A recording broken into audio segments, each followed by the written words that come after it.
सह्याद्रीतील हिरकणी सुखरूप. Satellite signal हुकले पण कॅमेऱ्याने अचूक टिपले. वन्यजीव विभागाची धावपळ थांबली. सह्याद्री व्याघ्र प्रकल्पातील प्रसिद्ध हिरकणी 6 वाघीण अखेर वन्यजीव विभागाने लावलेल्या ट्रॅप कॅमेऱ्यामध्ये सुखरूप कैद झाली आहे. 10 दिवसापासून तिच्या GPS कॉलरचे सॅटेलाईट सिग्नल एकाच ठिकाणाहून येत असल्याने वन्यजीव वर्तुळात चिंतेचं वातावरण निर्माण झालं होतं. मात्र कॅमेऱ्यातील ताज्या चलचित्रावरून फुटेजची ती पूर्ण सुदृढ असल्याचं स्पष्ट झालं आहे. त्यामुळे वन विभागाने सुटकेचा निश्वास टाकला आहे. दाट झाडी आणि भौगोलिक स्थितीमुळे या वाघिणीचा अचूक ठावठिकाणा लागत नव्हता. तिचे सिग्नल एकाच जागेवरून येत होते, त्यामुळे ती कुठल्या अडचणीत तर नाही ना, अशी वन विभागाला शंका होती.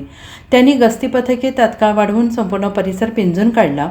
संबंधित परिसरात ट्रॅप कॅमेरे वाढवले आणि त्यात कोयनेच्या जंगलातील क्षेत्रात एक वाघीण फिरताना कॅमेऱ्यात कैद झाली. वन्यजीव विभागाने तिच्या शरीरावरील पट्ट्यांची जुन्या छायाचित्रांशी पडताळणी केली असता ती दुसरी तिसरी कोणी नसून हिरकणी 6च असल्याचं स्पष्ट झालं.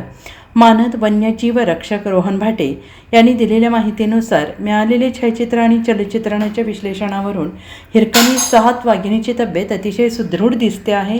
प्रथमदर्शनी तिचे वजन वाढल्याचं जाणवत आहे. गळून पडलेली कॉलर वनविभाग शोधत आहे. Bureau report SBN Marathi, Sangli.